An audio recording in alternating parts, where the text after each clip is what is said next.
Yarmeka Yvonne Whitehead, también llamada por amigos y familiares Nikki, tuvo una vida difícil y problemática. Su vida comenzó en prisión, donde nació de una madre que cumplía condena por posesión de drogas. Fue criada por su abuela, llamada Frazier, quien tuvo dificultades para llevarla por un camino recto. Nikki se tiró a las drogas y a la edad de 17 años se encontró embarazada de gemelas. Después de dar a luz el 27 de noviembre de 1993 a Tasmaya y Yasmaya, ella y sus hijas continuaron viviendo con su abuela por 12 años. Nikki quería una vida mejor para sus ángeles, así las llamaba. No querían que las niñas fueran por la misma dirección que ella. Eran su orgullo y su alegría. Las tres eran muy unidas. Nikki era una persona muy elegante y divertida. Se ganaba la vida trabajando de estilista en el pueblo. En el año 2000, Nikki, de 25 años, estaba de compras en el centro comercial y fue en ese entonces cuando conoció a Robert Heath, un camionero de 30 años mayor que ella.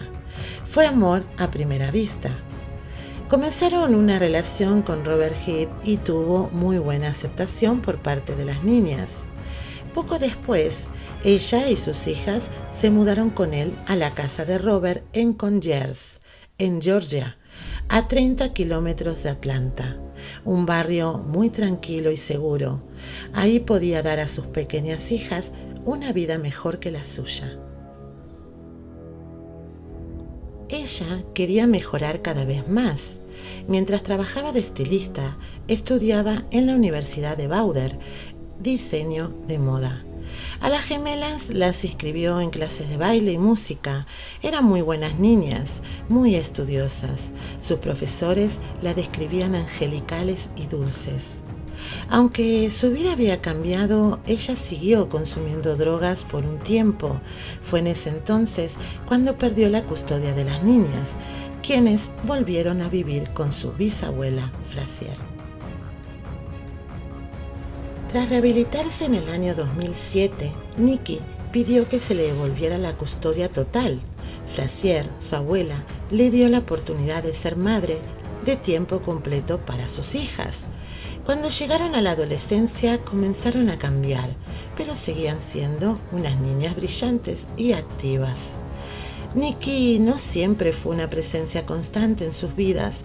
Trabajaba muchísimo para que no les faltase nada. Años más tarde, la relación entre ellas empezó a oscurecer.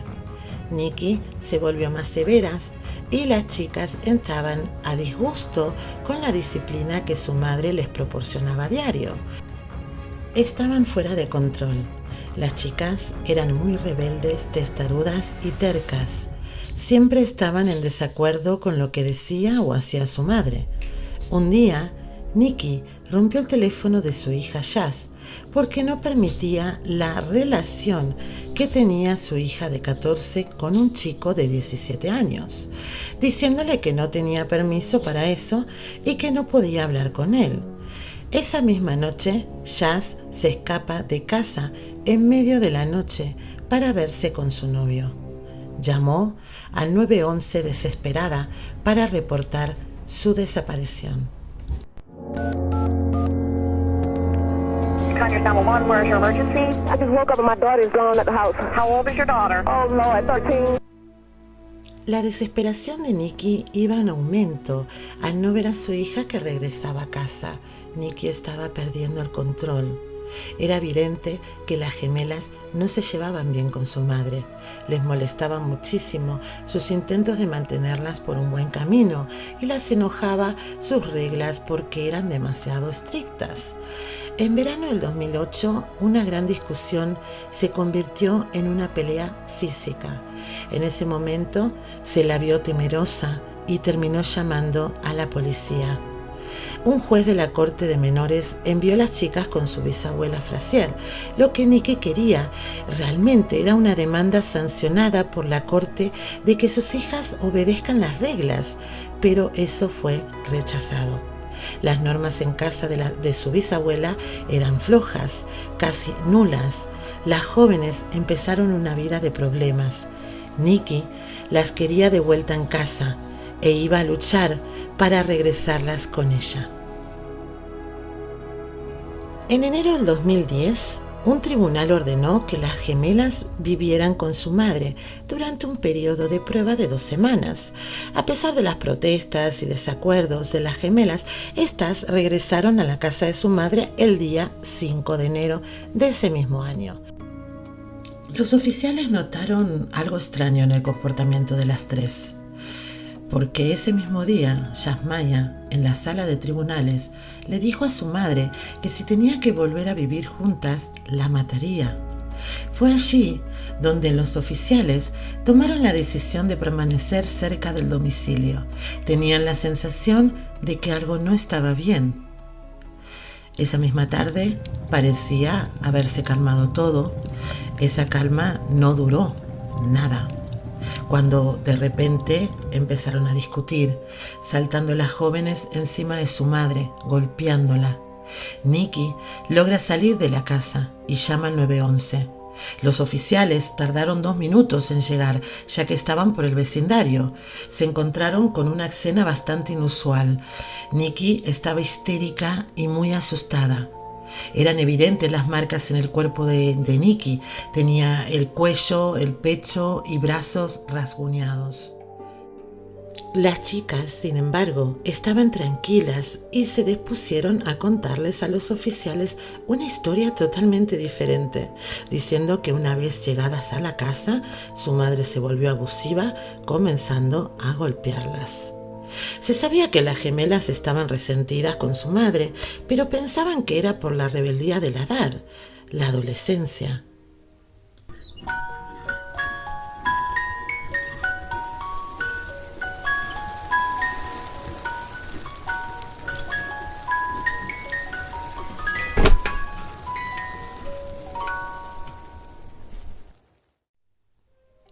Las gemelas llegan de la escuela a su casa, caminando por la puerta principal, siguiendo un rastro de sangre, encuentran a su madre muerta en la bañera. Salieron corriendo a la calle, gritando y desconsoladas. Se encontraban en estado de pánico absoluto. Un agente del sheriff estaba por el vecindario y escuchó los gritos de las chicas. Una de ellas corrió al vehículo del sheriff, golpeando la ventanilla, y muy nerviosa le contó que llegaron de la escuela y que alguien había entrado a su casa y había matado a su madre. El oficial, al entrar a la casa, se percató de un olor desagradable de sangre que inundaba todo el domicilio. Había sangre por todos los rincones de la casa y el cuerpo de Nikki, de 34 años, estaba sumergido en la bañera. Esta fue una larga y prolongada pelea. No fue un ataque rápido. Nikki estuvo luchando por su vida durante varios minutos. Fue golpeada en la parte posterior de la cabeza. Había sangre en la puerta y en la manija, como si hubiera tratado de escapar. Nikki tenía trenzas, que algunas de ellas estaban desparramadas por la alfombra. Alguien había jalado de su cabello para minimizar sus movimientos. Los golpes más severos fueron cuando estaba boca abajo. Claramente se veía que el agresor se había puesto sobre la víctima, comenzando a apuñalar la base del cuello. Estaba muerta o casi muerta cuando fue arrastrada al baño y llevada a la tina con agua. El ataque no parecía aleatorio, no hubo violación. Había sido muy violento, parecía de mucha rabia. Cuando te encuentras en este tipo de asesinatos de rabia, por lo general es alguien cercano al difunto. Mientras tanto, los detectives se extendieron por el vecindario tocando puertas por si alguien había visto algo inusual. La autopsia reveló que tenía un golpe fuerte en la cabeza. Le habían golpeado con un jarrón y apuñalada más de 80 veces. Tanto fue así que casi cortan la médula espinal. El médico forense determinó que la muerte de Nikki fue un crimen pasional y, por lo tanto, probablemente no alguien desconocido para la víctima. Las jovencitas no paraban de llorar, pidiendo por su bisabuela y preguntando por su madre. Estaban en un estado traumático, muy perturbadas. Las chicas dijeron que su madre aún estaba viva cuando se fueron a la escuela y que estaba en su habitación sobre las 7:30 de la mañana. Ellas perdieron el autobús esa misma mañana, teniendo que caminar, llegando 10 minutos tarde al colegio. Las gemelas señalaron a los detectives en dirección al novio de Nikki, alegando que ella tenía otro novio llamado Joe, y Robert la había confrontado días atrás porque la había sorprendido hablando por teléfono. Los investigadores con la primera persona que hablaron fue con Robert, el novio de Nikki, pero este se encontraba en otro estado trabajando. Tuvo que regresar con prisa. No se creía lo sucedido y no entendía qué había pasado, siendo que había visto a Nikki unos días antes. Después del interrogatorio a Robert, quien se encontraba devastado, los detectives comprobaron el GPS del camión y le hicieron las pruebas de ADN. Robert fue absuelto como sospechoso. Un fiscal del distrito del condado rastreó a Joe. Este trabajaba en la misma peluquería donde Nikki. Lo interrogaron, se fijaron si tenía algún rasguño o marcas en las manos de pelea y lo conectaron a un polígrafo. Joe no estaba involucrado. También estaba limpio. La policía, sin embargo, había notado algo extraño en las gemelas. Había pillado a una de ellas mordiéndose el brazo y cuando se le preguntó al respecto, dijo que siempre lo hacía cuando te ponía nerviosa. En las entrevistas no parecían tener mucha empatía por la muerte de su madre y eran muy críticas con ella, llorando sin lágrimas, y que además en la entrevista observaron que ninguna se había quitado los guantes desde la mañana. Un detective solicitó que se quitasen los guantes y se quedaron sorprendidos por la cantidad de moretones en los nudillos, marcas en la piel de arañazos y marcas de mordeduras. Las gemelas explicaron que hacía unos días atrás se habían peleado entre ellas. Ya empezaban las sospechas. Los detectives se dispusieron a ver las cámaras de vídeo de vigilancia de la escuela secundaria y se las ve apareciendo por los pasillos del colegio alrededor de 2 horas y media después de que deberían haber llegado.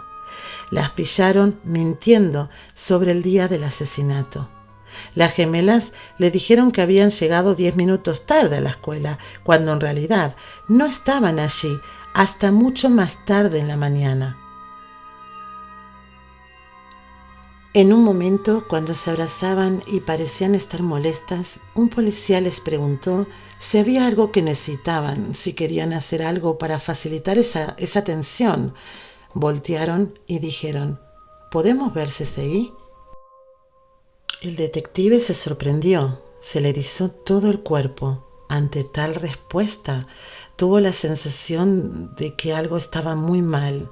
Ahora que sospechaba de las hijas de las víctimas, la policía comenzó a interrogarlas más. Las separaron con la esperanza de que confesaran, pero solo pudieron construir un caso circunstancial en su contra. Mientras tanto, en la casa, los investigadores seguían hallando evidencias físicas que arrojaban pistas valiosas. El desagüe en el lavado estaba totalmente limpio. Encontraron en el dormitorio de Taz un par de botas con sangre en la punta que estaban en una caja guardadas. Dentro de estas mismas botas había una servilleta que envolvía una trenza de cabello humano. Aquí ya estaban seguros que habían sido ellas. A pesar de las evidencias obtenidas, no las pueden retener y fueron entregadas a su bisabuela. Pasaron los siguientes 4 meses, viviendo como si nada hubiera pasado. Salieron con amigos, fueron a fiestas, incluso fueron al baile de graduación. Los detectives observaron y esperaron, pero no encontraron nada. Luego, una revisión de los forenses arrojó algo interesante. Había un cabello atrapado entre los dientes de Nikki, como si hubiera mordido a alguien. Uno de los policías recordó el incidente en el que una de las niñas se mordió a sí misma y se dio cuenta de que había estado tratando de cubrir una marca de mordedura hecha por Nikki con sus propios dientes. Se hizo un molde con los dientes de Nikki y se combinó con la muestra de su hija, que había sido fotografiada anteriormente. Nikki había dejado la evidencia perfecta en una de sus hijas. En el último día de clases, antes de sus vacaciones, con suficientes causas probables, arrestan a las gemelas. Les preocupaba que las niñas pudieran intentar huir del país y por ello escogieron ese día. Se mostraban desafiantes y arrogantes. Estaban acusadas de homicidio grave y asalto agravado. Ellas se declararon inocentes de los cargos. Después de 4 años, en enero del 2014, Tasmaya había cambiado su declaración de culpabilidad después de que su abogado negociara un cargo menor de homicidio voluntario.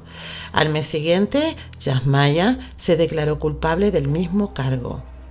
Durante sus súplicas se les pidió que admitieran lo que habían hecho y fue toda una sorpresa.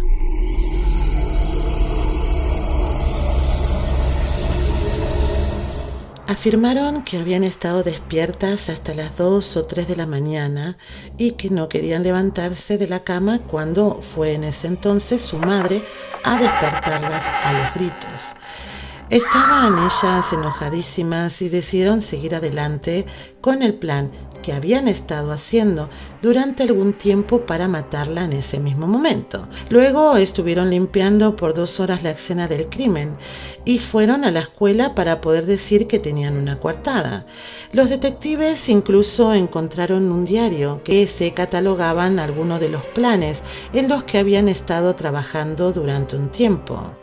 Compartieron el diario turnándose para escribir sobre lo mucho que odiaban a su madre y que debían deshacerse de ella pronto. El ataque a su madre fue brutal y lleno de rabia. Había un camino ensangrentado fuera de la casa que parecía como si Nikki, descalza, hubiera intentado escapar en algún momento cuando la pelea había comenzado a escalar, pero había sido arrastrada de regreso a la casa. Parecería que incluso había llegado a la casa del vecino.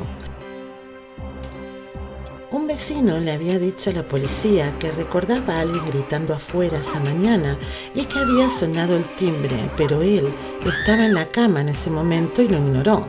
Al parecer las chicas se la llevaron y lo obligaron a regresar a casa. Una vez que las niñas tuvieron a su madre dentro de la casa, rompieron un jarrón sobre su cabeza y comenzaron a apuñalarla con un cuchillo de cocina. Luego la arrastraron a la bañera y la depositaron dentro de la tina, ya muerta. Fueron enviadas a 2 prisiones separadas y sentenciadas a 30 años de cárcel. Tasmania está cumpliendo su condena en la prisión estatal de Pulaski, mientras que Tasmania está en la prisión estatal de Arrendale.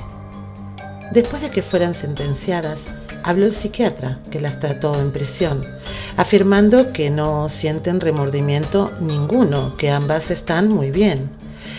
Es monstruoso pensar que estas chicas actúan como si se hubieran quitado un peso de encima. La rehabilitación de las gemelas dependerá mucho de cómo transcurra el tiempo entre rejas. Además, deberían de tener un apoyo adecuado, de lo contrario, la rehabilitación será muy difícil. Este caso no es tan aislado.